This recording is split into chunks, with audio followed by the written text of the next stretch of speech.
قاری محمد طیب قاسمی کے YouTube channel کو سبسکرائب کیجیے اور امن کے پیغام کو پھیلانے میں ہماری مدد کیجیے اور نیچے دیے گئے ہوئے بیل آئیکن کو کلک کریں تاکہ ہر آنے والی نئی ویڈیو آپ کو براہ راست۔ نحمده ونصلي على رسوله الكريم اما بعد اللهم صل وسلم وبارك على سيدنا ومولانا محمد وعلى آله وأصحابه۔ ناظرین و سامعین،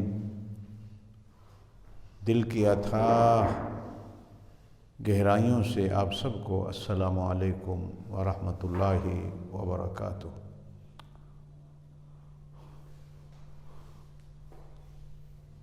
سفر ہجرت پہ بات چل رہی تھی۔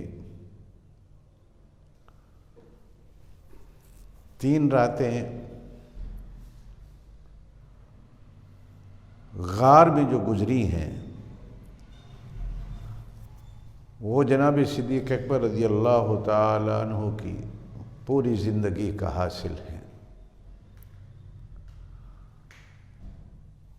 ام المومنین سیدہ عائشہ رضی اللہ تعالی عنہ نے ایک بار نبی پاک صلی اللہ علیہ وسلم سے پوچھا، یا رسول اللہ صلی اللہ علیہ وسلم، کیا آپ کی امت میں کوئی ایسا شخص بھی ہے کہ جس کی نیکیاں آسمان کے ستاروں سے بھی زیادہ ہوں، یعنی ان گنت ہوں، جو گنی نہ جا سکتی ہوں؟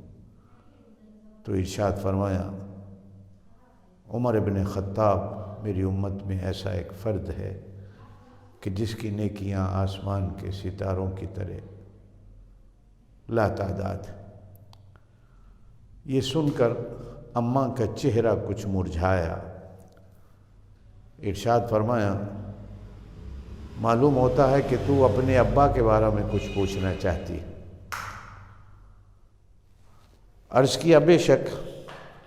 ارشاد فرمایا، عمر کی لا تعداد نیکیاں آسمان کے ستاروں کی طرح یا ان سے بھی زیادہ ایک طرف،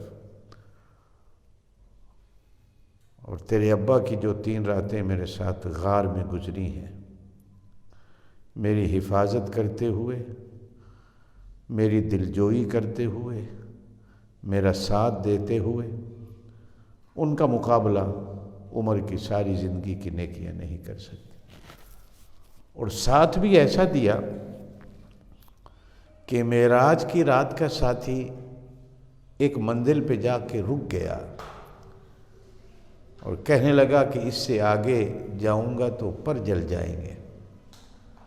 نبی پاک صلی اللہ علیہ وسلم کو آگے تنہا بھیجا، اور یہ ہجرت کا ساتھی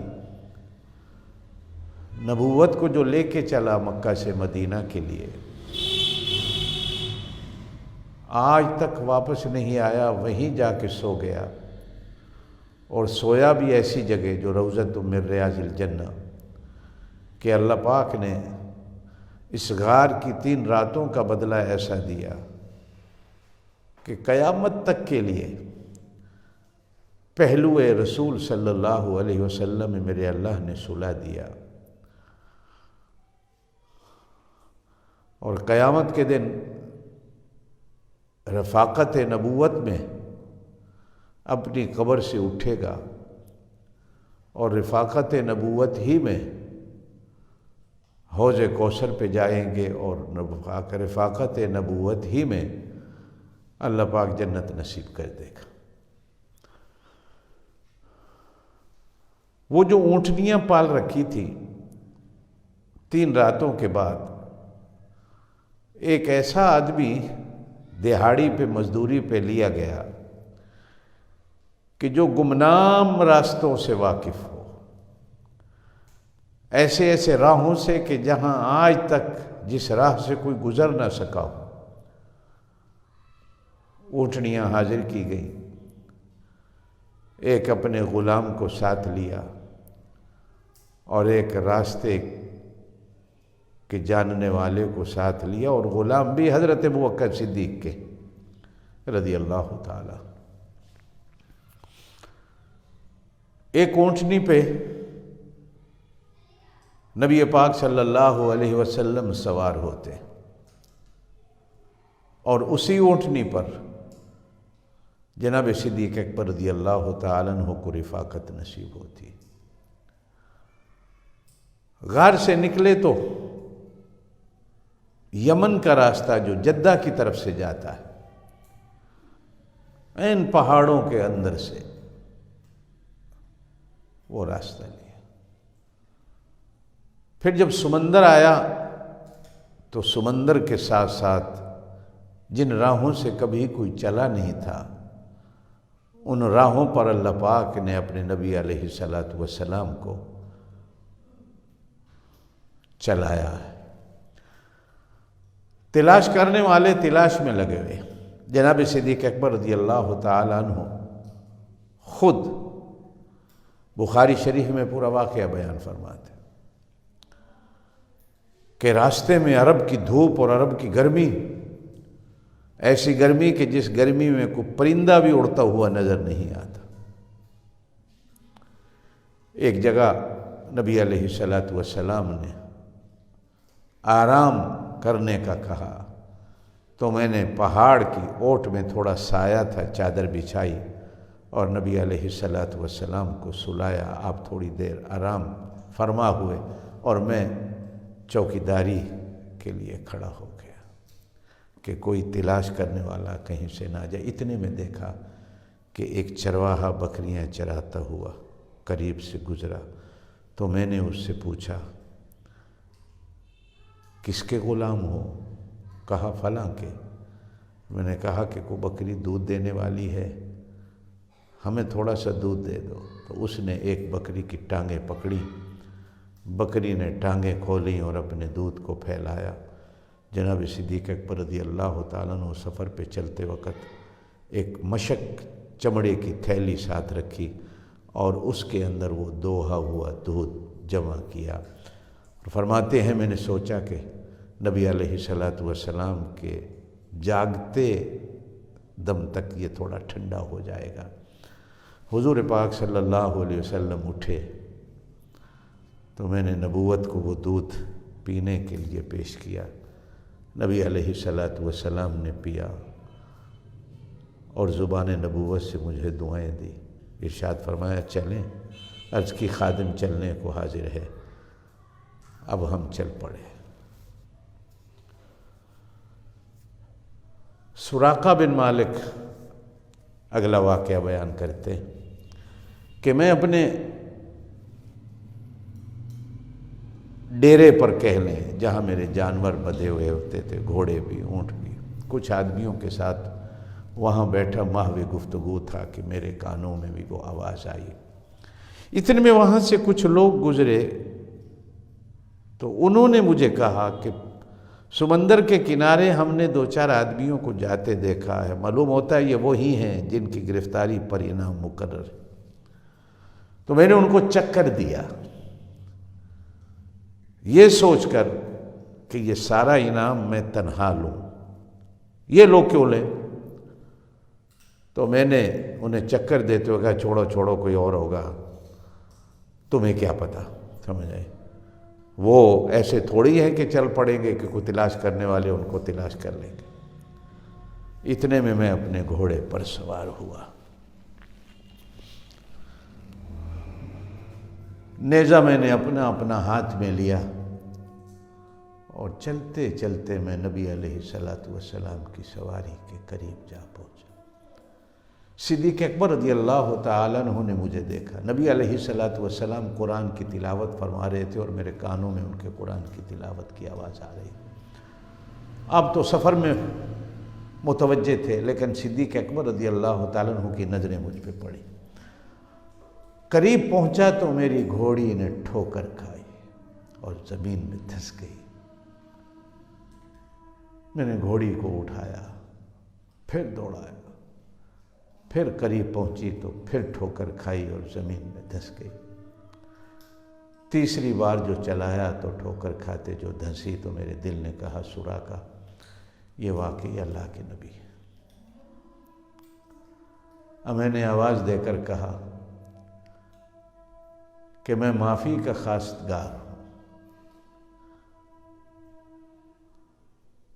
مجھے معاف بھی کیا گیا اور میں نے عرض کیا کہ میں کچھ کھانے پینے کو پیش کروں، انکار کر دیا گیا۔ اب میں نے ان کو پورا واقعہ سنایا کہ آپ لوگوں کی گرفتاری پر ابو جہل کی طرف سے کیا انعام مقرر ہے، 100 ارب کے سرخ اونٹ۔ میں اسی لالچ میں آیا تھا، اور اب میں پوری حالت سے واقف ہو چکا کہ میں غلطی کر رہا ہوں۔ نبی علیہ السلام نے مجھے معاف کیا۔ جیسے ہی معاف کیا تو میں نے کہا کہ مجھے معافی نامہ لکھ کے دے دیا جائے۔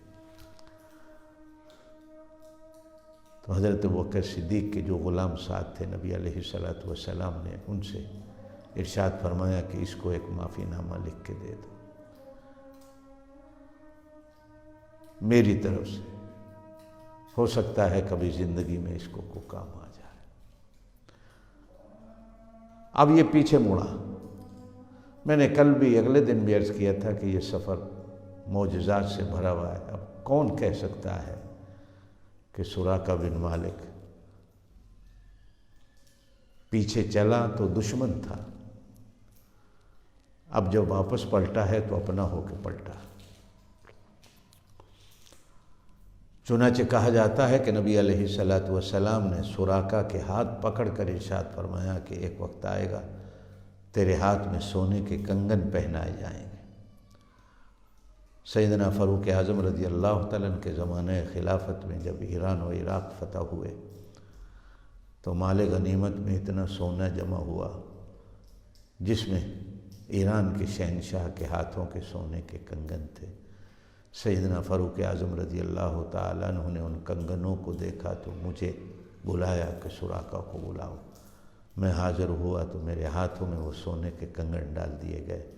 یوں جناب نبی کریم علیہ السلام کا وہ معجزہ آج ظاہر ہوا اور آپ کا فرمان سچ ثابت ہوا۔ اب سواریاں چلیں، کہتے میں واپس پلٹا تو اور تلاش کرنے والے ملے۔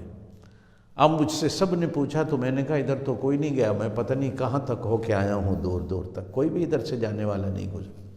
اب میں نے سب کو پیچھے واپس موڑ دیا۔ اب راستے میں کوئی بھی جاننے والا کوئی ملا بھی صحیح تو صدیق اکبر رضی اللہ تعالیٰ عنہ کو لوگ جانتے تھے کہ شاید وہ اس راستے سے کبھی گزرے ہوں۔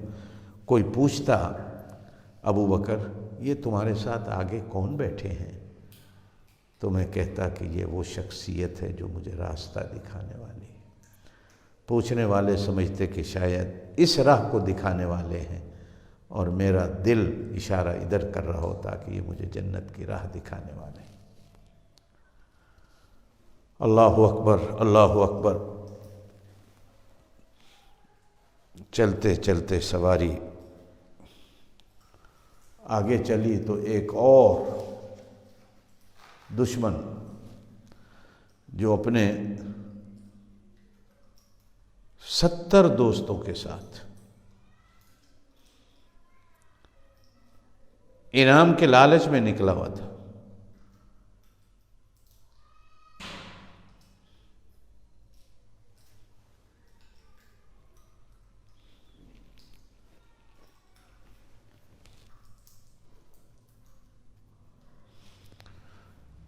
انعام کے لالچ میں نکلا ہوا تھا۔ نبی پاک صلی اللہ علیہ وسلم کو دیکھتے ہی دل دے بیٹھا۔ 70 آدمیوں کے ساتھ مسلمان جن کا نام تاریخ اسلام نے حضرت بریدہ اسلمی لکھا ہے، اور جب واپس ہوئے تو اپنی پگڑی کو اتار کر اس کا علم بنایا اور یہ کہتے ہوئے واپس ہوئے کہ آج امن و صلح کا بادشاہ جو دنیا کو انصاف سے بھرنے کے لیے آیا ہے، میری آج اس سے ملاقات ہو گئی۔ تھوڑا سا ناظرین و سامعین ان دونوں باتوں پہ غور کیجئے کہ سراقہ بن مالک بھی جان کا دشمن اور بریدہ اسلمی بھی جان کا دشمن، لیکن چہرہ نبوت پہ نظر پڑتے ہی بریدہ اسلمی، حضرت بریدہ اسلمی رضی اللہ تعالیٰ عنہ بنتے ہیں، اور پھر یہی سراقہ ایک دن آتا ہے کہ حضرت سراقہ بن مالک بنتے ہیں۔ وادی یثرب میں اطلاع تو مل چکی تھی کہ نبی علیہ الصلاۃ والسلام مکہ سے یثرب کی طرف ہجرت کے لیے نکل چکے ہیں، تو وادی یثرب کے مسلمان قبا پہنچ کر روزانہ مکے سے آنے والے راستے کی طرف نگاہیں جما کے کھڑے رہتے کہ کبھی ایک تو سورج مشرق سے نکلتا ہے، کبھی نبوت کا سورج کب مدینے میں آج طلوع ہو کہ ہم دور سے نبی پاک صلی اللہ علیہ وسلم کی زیارت کر سکیں۔ شام تک جب نبوت کا چہرہ نظر نہ آتا تو واپس آ جاتے، دوسرے دن پھر صبح وادی قبا چھتوں پہ چڑھے، کھجوروں کے درختوں پہ چڑھے، راہ مکہ کی طرف ہر ایک کی نظریں اپنی گاڑی بھی ہوتی کہ نبی علیہ الصلاۃ والسلام کب تشریف لائیں۔ 8ویں دن ایک یہودی اپنے مکان کے مینارے پر چڑھا تو اسے 2-4 مسافر سفید کپڑوں میں ملبوس آتے ہوئے نظر آئے، حالانکہ وہ یہودی تھا، اس سے کوئی لینا دینا نہیں کون آ رہا ہے کون جا رہا ہے، لیکن پڑوسیوں کی چاہت کو دیکھتے ہوئے وہ بھی اپنے گھر کے مینار پہ چڑھ کر ادھر دیکھتا رہتا کہ یہ لوگ کس کو دیکھ رہے ہیں، کہ اچانک اس یہودی کو نبی علیہ الصلاۃ والسلام کا قافلہ آتا ہوا نظر آیا، تو مینارے پر چڑھے ہوئے ہی اہل قبا کو آواز دیتا ہے کہ اتنے دنوں سے جس ہستی کا تم انتظار کر رہے ہو وہ ہستی نمودار ہو گئی، اور وہ نبوت کا سورج طلوع ہو گیا۔ اب صحابہ کرام کا جذبہ دیدنی تھا کہ ہتھیاروں سے لیس ہو کر نبی علیہ الصلاۃ والسلام کے استقبال کے لیے نکلے۔ کتنا وہ حسین منظر ہوگا، حسین وقت اور لمحات ہوں گے جب پیاسے دلوں کی پیاس بجھی ہوگی،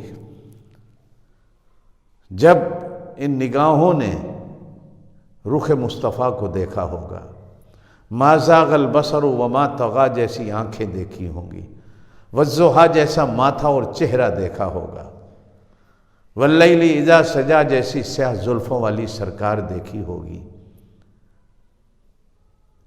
جس طرح ہم صبح سورج دیکھتے ہیں تو ایک عجیب ذہنی سکون ملتا ہے، بے عینی اسی طرح آج اہل قبا اور اہل مدینہ والوں کو ذہنی سکون نصیب ہو رہا تھا۔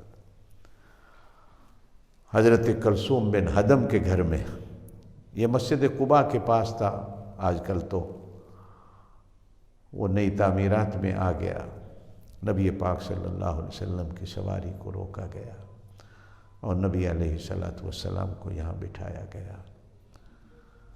صدیق اکبر رضی اللہ تعالیٰ عنہ ساتھ تشریف فرما ہوئے کہ اب نئے آنے والے، نبوت کا رنگ ایسا چڑھ چکا تھا کہ نئے آنے والوں کو پہچان نہیں ہو رہی تھی کہ نبی کون ہے اور صدیق کون ہے۔ یہ 8 دن کا سفر، پھر 3 راتیں غار کی، اور پھر سفر بھی ایسا کہ پیٹھ سے سینہ لگا آیا، اور نبوت کے ساتھ رات اور دن گزرے، صبح شام گزری، چہرہ نبوت کو دیکھتے دیکھتے رنگ ایسا چڑھا کہ کوئی پہچان نہ سکا۔ اب جب دیکھا صدیق اکبر رضی اللہ تعالیٰ عنہ نے کہ لوگ دھوکہ کھا رہے ہیں، تو اب کھڑے ہو کر اپنی چادر نبوت کے سر پہ تانی اور خود دھوپ میں کھڑے ہوئے، تاکہ آنے والوں کو پتہ چلے کہ چادر کے نیچے بیٹھنے والے پیر و مرشد، استاد اور نبیوں کے نبی امام الانبیاء حضرت محمد الرسول اللہ صلی اللہ علیہ وسلم ہے، اور دھوپ میں کھڑے ہونے والا غلام صدیق اکبر۔ میرے دوستو، یہ چادر بھی صدیق اکبر رضی اللہ تعالیٰ عنہ کی تھی۔ ایک بات ذہن میں آتی ہے، عرض کرتا چلوں کہ وہ لوگ جو نبوت کی چادر کے نیچے آئے، حسنین کریمین سیدہ فاطمہ خاتون جنت سلام اللہ علیہا، سیدنا علی المرتضیٰ کرم اللہ وجہ، جہاں اللہ نے نبوت کی چادر کے نیچے آنے سے ان کو پاک اور صاف اور مطہر بنایا۔ اس چادر کے بارے میں کیا خیال ہے کہ جو نبوت کے سر پہ ڈالی گئی ہے، نبوت پہ سایہ کر رہی ہے، کیا اس چادر والے کو کچھ عطا نہیں ہوا ہوگا؟ اور پھر غزوہ بدر کے موقع پر نبی کریم علیہ السلام کے خیمے پر بطور علم کے جو نشان تھا، وہ صدیقہ کائنات حضرت عائشہ رضی اللہ تعالیٰ عنہ کے سر کی چادر اور دوپٹہ تھا۔ کیا وہ چادر بھی بھول جاتی ہے لوگوں کو کہ جس کے سائے میں مجاہدین کا پورا لشکر جمع رہا، جہاں اللہ پاک نے فتح دی اور اس دن کو یوم الفرقان کہا؟ یہ بس سمجھنے کی چیزیں ہیں۔ صرف ایک چیز کو انسان مد نظر نہ رکھے کہ وہ چادر کے نیچے آئے،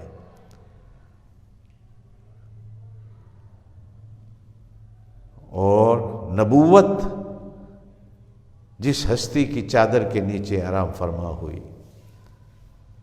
اس کا کیا مقام ہوگا، اور اس خاتون کی چادر جو میدان بدر کے دن مجاہدین کا جھنڈا بنا نشان کے طور پر، اس خاتون کا کتنا بڑا مقام۔ نبی پاک صلی اللہ علیہ وسلم نے قباء میں مسجد کی بنیاد ڈالی، زندگی رہی تو انشاءاللہ تعالی اس پر کل عرض کروں گا۔ سبحان ربک رب العزت عما یصفون وسلام علی المرسلین والحمد للہ رب العالمین۔